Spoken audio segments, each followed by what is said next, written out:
a life-imitating art introducing Mark Twitchell and his dark muse.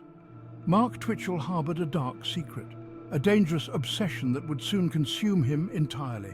He wasn't just a fan of the TV show Dexter, he was captivated by it, drawn to its dark allure. He saw himself in the character, identifying with Dexter Morgan's dual life. Dexter Morgan, a blood spatter analyst by day, a vigilante serial killer by night. This duality fascinated Twitchell. Twitchell began to blur the lines between fiction and reality, losing himself in the character's world. He started to see himself as a real-life Dexter. This wasn't just fandom, it was an obsession that took over his life. It was a descent into madness, a journey into the darkest corners of his mind. Twitchell's life took a sinister turn as he began to act on his dark fantasies. He began to believe he was destined to live out a twisted fantasy, meticulously planning every detail. He meticulously planned his own dark masterpiece, a real-life horror story that would soon unfold, a real-life horror story that would shock the quiet Canadian city of Edmonton, leaving its residents in disbelief. His obsession with Dexter would have terrifying consequences far beyond what anyone could have imagined. It would end in blood, a chilling reminder of how far a dark obsession can go. The making of a monster, delving into Twitchell's early life and obsessions. Mark Twitchell was an enigma, a puzzle that many tried to piece together. Born and raised in Edmonton, Canada, he seemed ordinary. He blended in with the crowd, just another face in the neighborhood. But beneath the surface, darkness simmered, waiting to boil over. He was drawn to the macabre, the grotesque, the things that made others shudder. Horror movies were his escape, a window into a world where fear reigned supreme. He devoured books about serial killers. Their crimes fascinated him. He studied their methods, their motives, their madness. Twitchell's interest in filmmaking added another layer to his warped psyche. He wasn't just a passive observer, he wanted to create. He saw himself as a director, an artist of the macabre, orchestrating scenes of horror. He wrote screenplays, shot short films, each project darker than the last. His work was dark, violent, a reflection of the chaos within him, a glimpse into the twisted labyrinth of his mind where reality and fiction blurred. His obsession with Dexter became a dangerous catalyst, a blueprint for his own dark fantasies. It pushed him further down a path of no return, a journey into the abyss of his own making. A Date with Destiny, the entrapment and murder of Johnny Altinger. This chilling tale begins with an innocent man unaware of the dark fate awaiting him. October 2008, Edmonton, Canada. The city, bustling with life, was about to witness a sinister plot unfold. Johnny Altinger, a young unsuspecting engineer, thought he was going on a date. He was excited, hopeful, and completely unaware of the danger lurking in the shadows. He had been lured into a trap, a meticulously planned trap that would lead him into the clutches of a cold-blooded killer. Twitchell, posing as a woman online, had set the stage. He was a master manipulator, weaving a web of deceit with every keystroke. He had created a fake profile, a digital siren to lure his victim. The profile was convincing, designed to attract and ensnare. Altinger arrived at the designated meeting place. He was expecting a romantic encounter, but what he found was far from it. A garage rented by Twitchell. It was an ordinary-looking place, but inside it held a dark secret. It was a scene straight out of a horror movie. The dim lighting, the eerie silence, everything was designed to instill fear.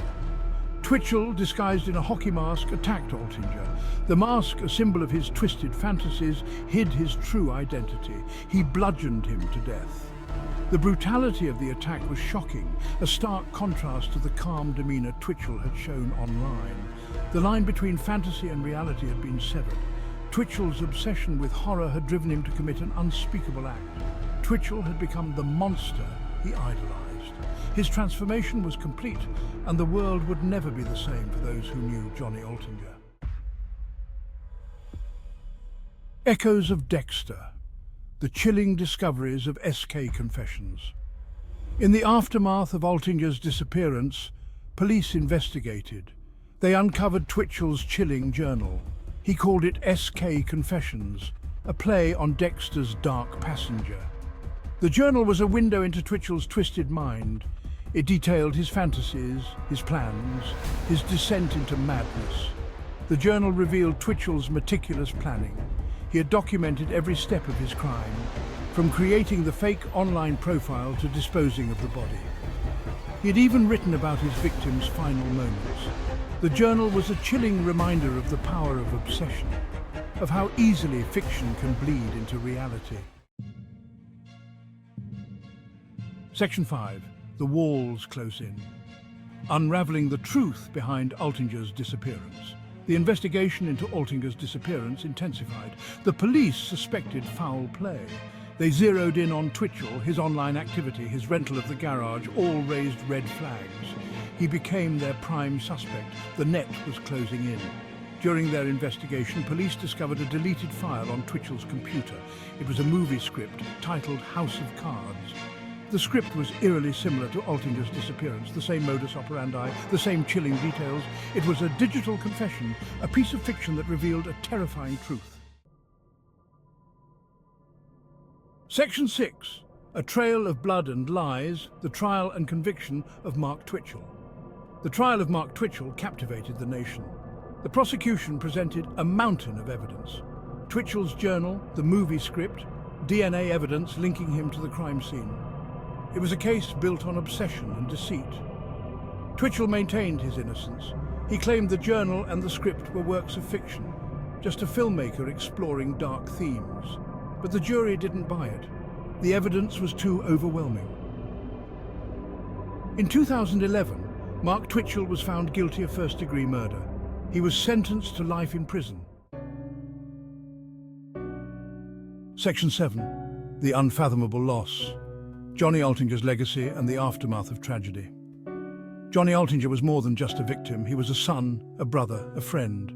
His murder sent shockwaves through his community. His family was left devastated. Their lives forever changed. In the wake of the tragedy, Altinger's family and friends established a scholarship in his name, a way to honor his memory and keep his spirit alive. The scholarship provides financial assistance to students pursuing careers in engineering, a fitting tribute to a young man whose life was cut tragically short. Section 8. The Dexter Effect, examining the influence of fictional violence on real-life crimes. The Twitchell case sparked a debate about the influence of fictional violence.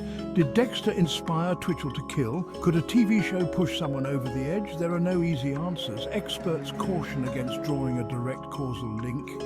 Twitchell's fascination with violence predated Dexter, but the show may have provided him with a blueprint, a twisted justification for his actions. The case serves as a chilling reminder of the power of media and the responsibility that comes with it. Section 9. The Mind of a Killer. Exploring the psychological depths of Twitchell's obsession. What drove Mark Twitchell to kill? Was it his obsession with Dexter, his fascination with violence, or was it something deeper, something darker? Psychologists believe Twitchell exhibited signs of narcissism and a lack of empathy, traits often found in psychopaths. Twitchell craved notoriety. He wanted to be known, to be feared. He saw himself as the star of his own twisted show, with Johnny Altinger as his unwitting supporting actor.